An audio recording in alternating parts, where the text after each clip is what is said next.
Okay, we're just about ready to put the subframe back on the car. Before we do, we're going to torque up the upper control arm nuts here to 60 Newton meters. It's easier to do that before you put the thing back on the car than it is trying to reach down through the engine bay to do it.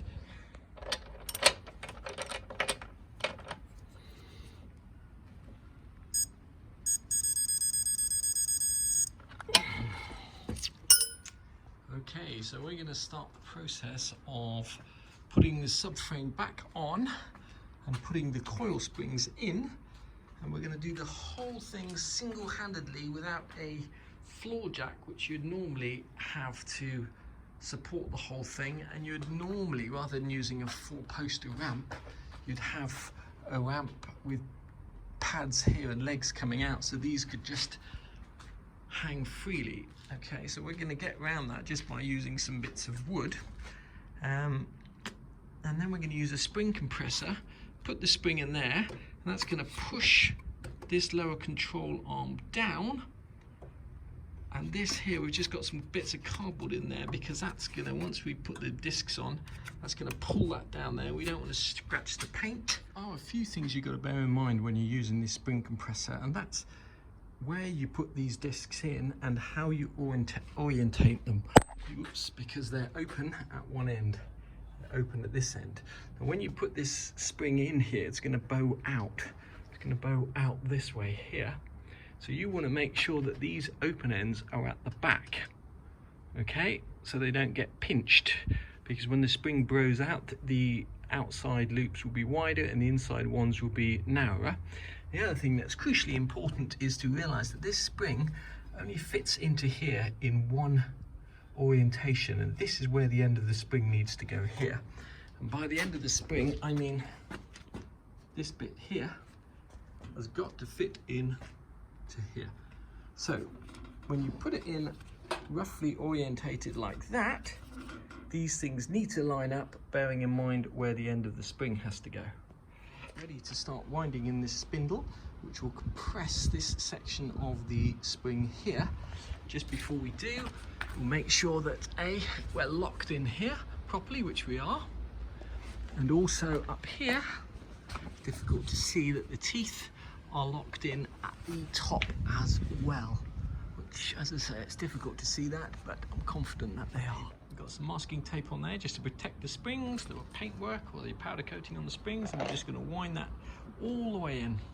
It's really important when you put these discs in that you put them in the right slots.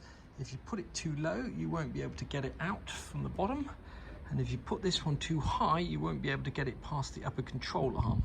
So we're putting it in the second space, and at the top we're putting it in the 1, 2, 3, effectively third space down. So the spaces I've got between here are 1, 2, 3, 4, 5, 6 spaces between the two. You're just going to wind this spring all the way in so these gaps are completely closed.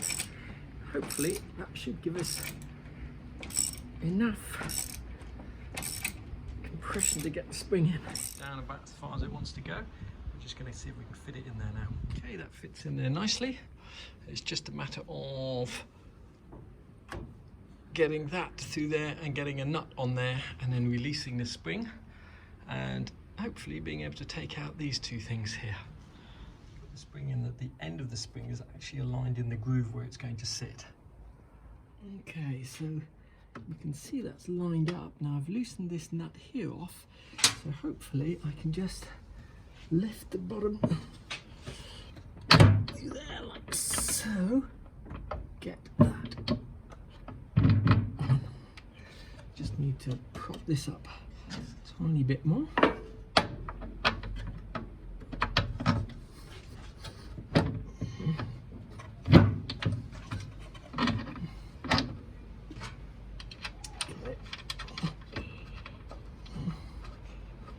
Leaving these nuts loose so that when we start decompressing the spring, there's as much gap between here and there as possible, give us as much chance as possible to get these two pieces here out.